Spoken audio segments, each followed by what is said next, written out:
मुअज़्ज़ज़ सामिन इकराम, बुज़ुर्गों और प्यारे बच्चों, अस्सलामु अलैकुम व रहमतुल्लाहि व बरकातुहू।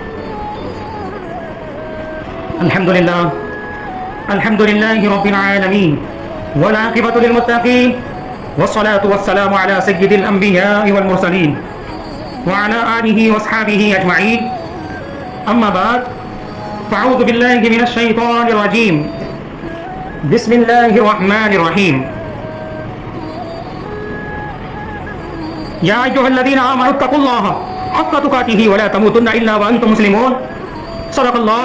सदक़ल्लाहुल अलीयुल अज़ीम व सदक़ रसूलुहुन नबियुल अमीनुल करीम व नहनु अला ज़ालिका मिनश शाहिदीन वश्शाकिरीन वल्हम्दुलिल्लाहि रब्बिल आलमीन।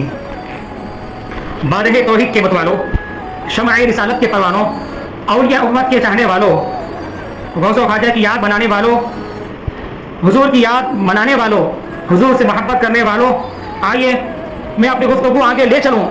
उससे पहले बेहतर और मुनासिब समझता हूँ हम सब के आका व मौला हुजूर ताजदार मदीना अहमद मुस्तफ़ा मोहम्मद मुस्तफ़ा सल्लल्लाहु अलैहि वसल्लम, जिनके सदक़े में आज अल्हम्दुलिल्लाह आज हम 1500 साल से यह उम्मत सलामत है। आइए उसी नबी के बारगाह में बुलंद आवाज़ से झूम झूम कर दुरूद पाक का नजराना पेश करें। पर अल्लाहुम्मा सल्ली व सल्लिम व बारिक अलैहि या सय्यदी या हबीबी या रसूलल्लाह सल्लल्लाहु तआला अलैहि वसल्लम। बारहे तौहीद के मतवालों, जैसा कि मैंने कुरान करीम की एक आयत करीमा आपके सामने पेश की है, उसके तहत कुछ और गुफ्तगू ले चलूँ। जैसा कि आप लोग जानते हैं, ये जो महीना है माह रबीउल अव्वल का महीना है, यानी कि हुजूर पाक सल्लल्लाहु अलैहि वसल्लम की विलादत का महीना अल्हम्दुलिल्लाह अभी चल रहा है। और हुजूर पाक सल्लल्लाहु अलैहि वसल्लम की विलादत अल्हम्दुलिल्लाह 1500 साल हो गए हैं। अल्हम्दुलिल्लाह ये उम्मत आज भी सलामत है। क्यों ना हो, क्योंकि अल्लाह तबारक व तआला ने उन्हीं के सदक़े में पूरी कायनात को बनाया है, पूरी ये दुनिया को बनाया है। आज हम फ़ख्र करना चाहिए कि आज हम उनके उम्मती में पैदा है। तो आइए इस्लाम के तहत कुछ बातें आपको बताता चलूँ, जो इस्लाम में किस तरह से रसूल आज़म सल्लल्लाहु अलैहि वसल्लम का जो किरदार था, जो बानी इस्लाम ने जो काम किए थे, उनके बारे में आज सुनते चलेंगे। दुआ है अल्लाह तबारक व तआला की बारगाह में मैं जो कुछ कहूँ और आप जो कुछ सुने, मुझे कहने और सुनने से ज़्यादा तमाम को अल्लाह तबारक व तआला उसे अमल की तौफीक दे। अल्लाह तबारक व तआला अपने कलाम पाक में इरशाद फरमाता है, या अय्युहल्लज़ीना आमनु इत्तक़ुल्लाहा हक़्क़ तुक़ातिही व ला तमूतुन्ना इल्ला व अंतुम मुस्लिमून। ईमान वालों, अल्लाह से डरो जैसा कि उससे डरने का हक है और तुम हालत इस्लाम में मरो। अल्लाह से हमें डरना भी है और मरते वक्त हम हालत इस्लाम में होना चाहिए। ये हमारी कामयाबी होगी। दुनिया में खुश नसीब इंसान वो है जो मरते वक्त हालत इस्लाम में हो। दुनिया में खुश नसीब इंसान वो है जिसकी जुबान पर मरते वक्त ला इलाहा इल्लल्लाह मुहम्मद रसूलुल्लाह सल्लल्लाहु अलैहि वसल्लम हो। दुनिया का खुश नसीब आदमी वो है जो ईमान की सलामती के साथ इस दुनिया से जाए। दुनिया का खुश नसीब इंसान वो है जिसकी आखिरी सांस तक ईमान सलामत रहे। लेकिन मुसलमान किसे कहते हैं? कि लंबी दाढ़ी रखने का नाम मुसलमान है। यूं तो बहुत से साधु और जोगी दाढ़ी रख लेते हैं। क्या गोश्त खाने का नाम मुसलमान है? यूं तो बहुत सी कौमें गोश्त खाती नजर आती हैं। क्या कुर्ता पैजामा पहन लेने का नाम मुसलमान है? यूं तो लीडर और नेता कुर्ता पैजामा पहन लेते हैं। क्या टोपी और पगड़ी पहन लेने का नाम मुसलमान है? यूं तो पंजाबी और दीगर कौम भी टोपी और पगड़ी पहनती है।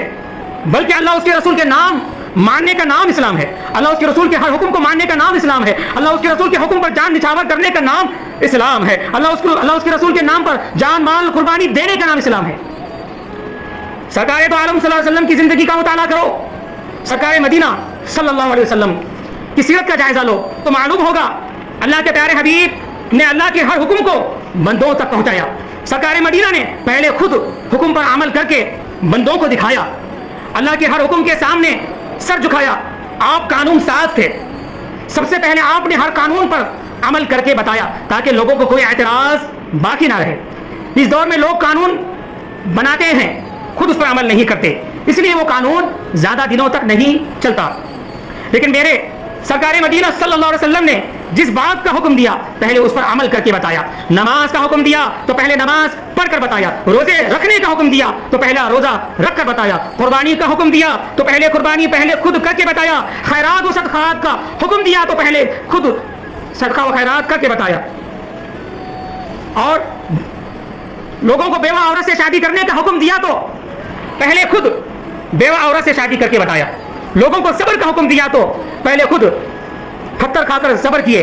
लोगों को तिजारत का हुक्म दिया तो पहले खुद तिजारत करके बताया, पड़ोसियों के साथ हुस्न सलूक का हुक्म दिया तो पहले खुद पड़ोसियों के साथ हुस्न सलूक करके दिखाया, यतीमों के साथ शफकत का हुक्म दिया तो खुद यतीमों के सर पर दस्ते शफकत रखा, झूठ ना बोलने का हुक्म दिया तो सबसे पहले खुद को तसव्वुर झूठ से भी वो सब दूर रखा, बुराइयों से लोगों को रोकने का हुक्म दिया, महद से लेकर लहद तक बुराइयों से दूर रहे।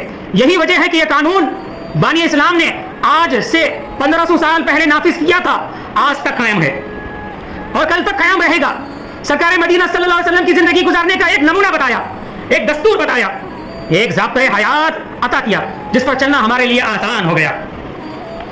दुनिया का कानून, मुअज़्ज़ज़ सामने इकराम, आप दुनिया का जायजा ले तो दुनिया के कानून को बगौर देके मालूम होगा, सख्त से सख्त कानून बनाने के बावजूद भी बुराइयां बढ़ती ही जा रही है।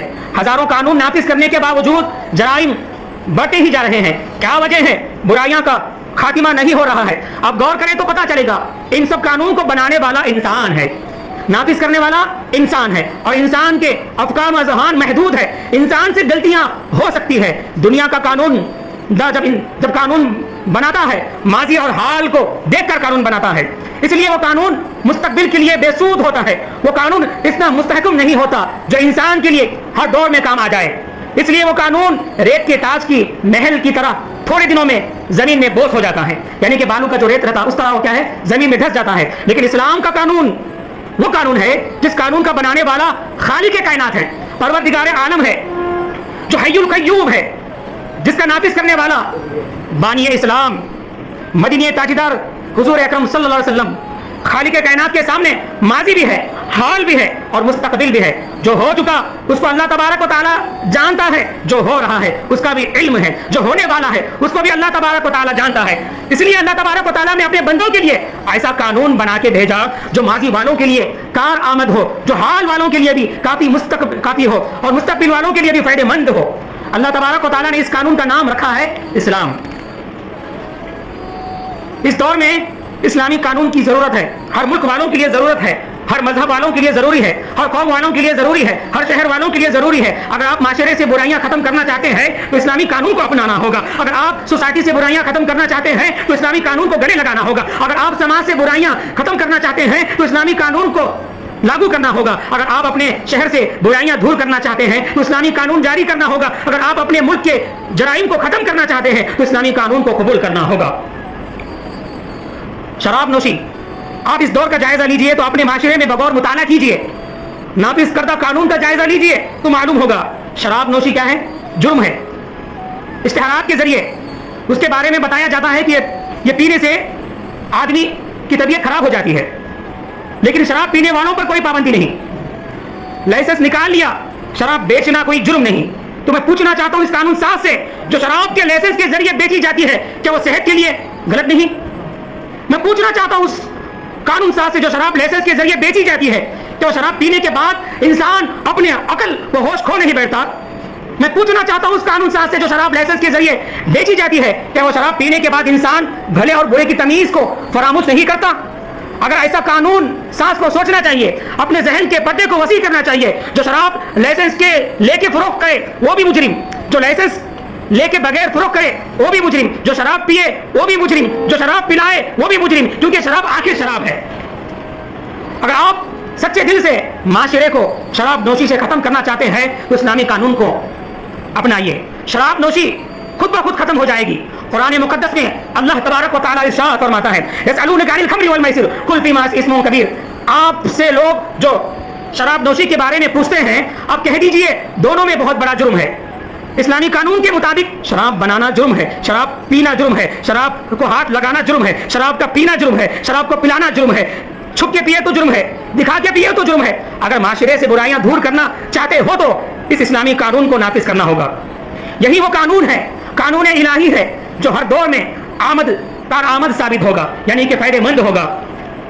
इस्लाम में सबसे अच्छा मजहब, मुअज़्ज़ज़ सामने इकराम, दुनिया में जितने मजहब है सबसे उम्दा मजहब इस्लाम है। अल्हम्दुलिल्लाह, दुनिया में जितने मजहब हैं सबसे उम्दा मजहब अल्हम्दुलिल्लाह اسلام ہے. اسلام حسن سلوک میں سب سے آگے ہے. اسلام کردار و گفتار میں سب سے آگے ہے. اسلام طہارت و پاکیزگی میں سب سے آگے ہے. اسلام بے باکی و حق گوئی میں سب سے آگے ہے. اسلام تمام مذہب پر حاوی ہے. تاریخ کا مطالعہ کیجیے تو معلوم ہوگا کوئی مذہب ایسا نہیں جو انسان کی زندگی کے ہر گوشے میں رہنمائی کرتا ہوا نظر آتا ہے. صرف اسلام ہی ہے جو انسان کی زندگی میں ہر جگہ رہنمائی ثابت ہو رہا ہے. بانی اسلام محمد عربی صلی اللہ علیہ وسلم کی زندگی ہمارے لیے ایک مشغلہ رہا ہے. سرکار مدینہ صلی اللہ علیہ وسلم کی زندگی ہمارے لیے جلوت میں رہنمائی کرتی ہے, ہماری خلوت میں رہنمائی کرتی ہے, سفر میں رہنمائی کرتی ہے, حضر میں رہنمائی کرتی ہے, رات میں رہنمائی کرتی ہے, دن میں رہنمائی کرتی ہے, صبح میں رہنمائی کرتی ہے, شام میں رہنمائی کرتی ہے, تجارت میں رہنمائی کرتی ہے, کاروبار میں رہنمائی کرتی ہے, معاملات میں رہنمائی کرتی ہے, گھر کے معاملات میں رہنمائی کرتی ہے. گویا سرکار مدینہ صلی اللہ علیہ وسلم کی زندگی ہماری زندگی کے ہر گوشے میں رہنمائی کرتی ہوئی نظر آتی ہے. دنیا میں کوئی ایسا پیشوا نہیں ہے جس کی زندگی انسانیت کے لیے مشغلہ رہا ہو. صرف سرکار مدینہ صلی اللہ علیہ وسلم کی زندگی انسانیت کے لیے ایک مشغلہ رہا ہے. اگر آج آپ اس دنیا والوں سرکار دو عالم وسلم کی زندگی اپنا لے, حضور کی زندگی کو اپنا لے, اگر دنیا والے اس اسلامی قانون کو نافذ کرے تو سارے ممالک میں امن و قائم ہو جائے گا, جرائم ختم ہو جائیں گے, تمام برائیاں دور ہو جائیں گے. اسلام قانون سب کے لیے رحمت ہے. اسلامی قانون سب کے لیے رحمت ہے. اگر ساری دنیا میں اسلامی قانون نافذ ہو جائے تو مظلوموں کو انصاف مل جائے گا, سرمایہ داروں کو امن مل جائے گا, عورتوں کو عزت و آبرو کی حفاظت ہو جائے گی, کمزوروں کو سہارا مل جائے گا, مسافروں کو چین و سکون مل جائے گا, دنیا میں امن و قائم ہو جائے گا. محترم حاضرین مجالس, آج اس قانون بہت ہی کمزور ہے. آج کا قانون بہت ہی کمزور ہے. آج کی عصمت داری واقعات بڑھتے ہی جا رہے ہیں. آئے دن کسی نہ کسی کی لڑکی کی عزت لوٹی جا رہی ہے. وجہ کیا ہے؟ وجہ صرف یہ ہے کہ قانون مضبوط نہیں ہے, قانون سخت نہیں ہے. اگر لڑکی کی عصمت داری کی جاتی ہے تو زیادہ سے زیادہ مجرم کو چند ماہ کی سزا ہو جاتی ہے, اس کے آگے کچھ نہیں ہوتا. مجرم واپس دلیر ہو جاتا ہے, دوسرے لوگوں کا دل بھی اس کی طرف مائل ہو جاتا ہے, کیونکہ اس کی سزا سے کوئی خائفہ اسے فائدہ نہیں ہوتا. یہی وجہ ہے زنا دن بہ دن بڑھتا جا رہا ہے. یعنی کہ زنا کرنے کے بعد بھی لوگوں کو ڈر و خوف نہیں, کسی کا خون کرنے کے بعد بھی کسی کو ڈر خوف نہیں, کیونکہ چند دن جیل میں رہیں گے واپس آ جائیں گے. اسلامی قانون کو اپنائیے, کیونکہ اسلامی قانون کے مطابق اس جرم کے کرنے والے کو ایسی سزا منتخب ہے, اس لیے بھی عبرت ہے اور دوسروں کے لیے بھی عبرت ہے. جو کرنے والا ہے اس کے لیے بھی عبرت اور جو دیکھنے والا ہے اس کے لیے بھی عبرت. اس سزا کو جب دوسرے اپنی آنکھوں سے دیکھیں گے, اس گناہ کو کرنے سے کی دور کی بات, اس گناہ کو کرنے کی دور کی بات, اس کا تصور بھی ذہن میں نہیں لائیں گے. کیونکہ جو اسلام میں جو سزائیں ہیں وہ اگر سزائیں ادھر آ گئے سوچیں گے بھی نہیں وہ کام کریں گے, کیونکہ زنا کی سزا سنگین ہے. ایک شوہر اپنے پرانے زانی پر زانیہ کو کھڑا کر دیا جائے گا, اس کو اتنا کوڑے مارا جائے گا کہ وہ ہلاک ہو جائے. یعنی کہ اگر کوئی شادی شدہ ہو تو اسے ہلاک کر دیا جاتا ہے زنا کی سزا پر. اگر کوئی غیر شادی شدہ ہے, کنوارا ہے, اس کے اوپر ہمارے اسلام میں 100 کوڑے مارا جاتا ہے. اسی کے تحت اس میں بتایا جا رہا ہے جب دنیا والوں کو اس سزا کو دیکھ لیں گے دوبارہ اس جرم کو کرنے کی ہمت نہیں کریں گے اور معاشرے میں برائیاں خود بخود ختم ہوتی چلیں گی. اسلام کا چشم انصاف سے مطالعہ کیجیے تو معلوم ہوگا اسلام ہر چیز کا درس دیتا ہے. اسلام کی زندگی گزارنے کا طریقہ بتاتا ہے. اسلام کی طریقہ یافتہ دور میں بزنس کے نئے نئے طریقے ایجاد کرتے ہیں. سچ کو جھوٹ اور جھوٹ کو سچ ثابت کرنے کے بزنس کو ترقی دیتے ہیں, تجارت کو ترقی دیتے ہیں, اچھے مال کی قیمت لیتے ہیں اور خراب مال دیتے ہیں. اس کو ہوشیاری اور چالاکی کا نام دیتے ہیں. تجارت اور بزنس میں 100 طرح کے جھوٹ بولتے ہیں اور اس کو پالیسی کا نام دیتے ہیں. محمد عربی صلی اللہ علیہ وسلم نے خود بزنس کیا, تجارت کی, لوگوں کو تجارت کرنے کا حکم دیا, لیکن اس طرح صاف ستھرا تجارت کیا اور لوگوں کو صاف ستھرا تجارت کرنے کا حکم دیا جس کو دنیا فراموش نہیں کر سکتی. سرکار دو عالم صلی اللہ علیہ وسلم نے ارشاد فرمایا جس طرح مال تمہارے پاس ہے اسی طرح ظاہر کرو, اسی طرح قیمت لو اور اپنے کاروبار اپنی تجارت کو جھوٹ کی بنیاد پر فروغ نہ دو. اپنے ہی ہو یا غیر ہو, چاہے وہ اپنا آدمی ہو یا غیر ہو, ہر ایک کے سامنے اپنے مال کی اصلیت ظاہر کرو تاکہ مال خریدنے والا بعد میں تم کو دغا باز نہ سمجھے, جھوٹ نہ کہہ سکے. سچائی کی بنیاد پر اپنی تجارت کو آگے بڑھاؤ, اپنے کاروبار کو آگے بڑھاؤ, یہ تمہاری تجارت بھی ہو جائے گی اور عبادت بھی ہو جائے گی. اسلام اوقات کا درس دیتا ہے. اسلام بھائی چارگی کا سبق دیتا ہے. اسلام مساوت کا درس دیتا ہے. اسلام میں غریب اور امیر میں کوئی فرق نہیں, غلام اور آقا میں کوئی فرق نہیں. مسلمان جب نماز پڑھنے مسجد آتے ہیں تو فرق مٹ جاتا ہے, کالے گورے کا فرق ختم ہو جاتا ہے, ذات و نسل کا فرق ختم ہو جاتا ہے. اس لیے مسجد میں جو پہلے آتا ہے وہ آگے رہتا ہے, جو پیچھے آتا ہے وہ پیچھے رہتا ہے. امیر غریب کاندھے سے کاندھے ملا کر کھڑے ہو جاتے ہیں. اسی لیے تو کسی شاعر نے کیا خوب کہا, ایک ہی سب میں کھڑے ہو گئے محمود و ایاز. ایک ہی سب میں کھڑے ہو گئے محمود و ایاز, نہ کوئی بندہ رہا نہ کوئی بندہ نواز. اب تاریخ کا مطالعہ کیجئے, معلوم ہوگا. فاروق اعظم کے دور خلافت کا جائزہ لیجئے تو معلوم ہوگا. جو عدل و انصاف مذہب اسلام میں ہے وہ کسی مذہب میں نہیں. ایک مرتبہ ایک جگہ سے کچھ کپڑے آئے جس کو تمام مسلمانوں نے آپس میں تقسیم کر لیا, بانٹ لیا. اس وقت خلیفہ فاروق اعظم تھے, سبھی نے کرتا سلوا لیا. سب کا کرتا کچھ چھوٹا سا ہو گیا, کپڑا چھوٹا ہونے کی وجہ سے کچھ لوگوں کے کرتا چھوٹا ہو گیا. لیکن فاروق اعظم رضی اللہ تعالیٰ عنہ کا کرتا لمبا تھا. فاروق اعظم خلیفہ وقت ہے, بادشاہ وقت ہے.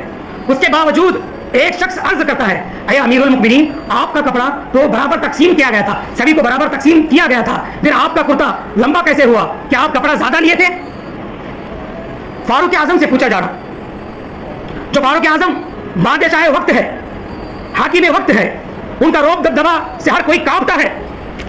اس کے باوجود فاروق اعظم غصے میں نہیں آئے, غصے میں نہیں آتے, ناراض نہیں ہوتے, کیونکہ فاروق اعظم رضی اللہ تعالیٰ عنہ جانتے تھے ان کا اعتراض کرنا حق ہے. آپ بہترین انداز میں جواب دیتے ہیں, اے شخص سنو, جو کپڑا مجھے اور میرے بیٹے کو ملا تھا, دونوں ملا کر میں نے اپنا کرتا بنوایا. اتنا سن کر وہ شخص بھی خوش ہو گیا, اس کا اعتراض بھی ختم ہو گیا.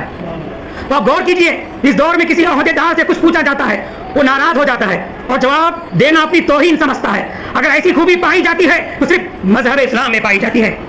محترم سامعین اکرام, آپ حضرت ابو بکر صدیق رضی اللہ عنہ کی زندگی کا مطالعہ کریں تو معلوم ہوگا, خلیفہ وقت ہونے کے باوجود بازار سے بیوہ عورتوں کو سودا لا کر دیتے, یتیموں کے سر پر شفقت سے ہاتھ رکھا کرتے, رات کو بازاروں میں پھرا کرتے اور دیکھا کرتے تھے کوئی مصیبت زدہ مصیبت میں گرفتار تو نہیں ہے, کوئی پریشانی میں مبتلا تو نہیں ہے. اگر کسی انسان پریشان حال کو پا جاتا ہے تو اس کی مدد کرتے ہیں. اس دور کا مطالعہ کیجئے تو معلوم ہوگا, اگر کوئی اونچے عہدے پر فائز ہے تو کسی غریبوں کا وہاں تک پہنچنا مشکل ہے. کوئی پریشان حال ان تک اپنی پریشانی بیان نہیں کر سکتا کیونکہ ان کے پاس غریبوں کے لیے وقت نہیں ہوتا. اگر غریبوں سے ملنے کا وقت ان کے پاس ہے تو صرف الیکشن کے موقع پر, اس کے بعد کبھی اس کے پاس غریبوں کے لیے وقت نہیں رہتا. پھر ملک کے کیسے ترقی کرے گا, ہمارا دیش کیسے ترقی کرے گا؟ اگر امیر اور غریب سب کے لیے ایک سا قانون ہے تو صرف مذہب اسلام میں ہے, اوقات کا 10 ہے تو صرف مذہب اسلام میں ہے.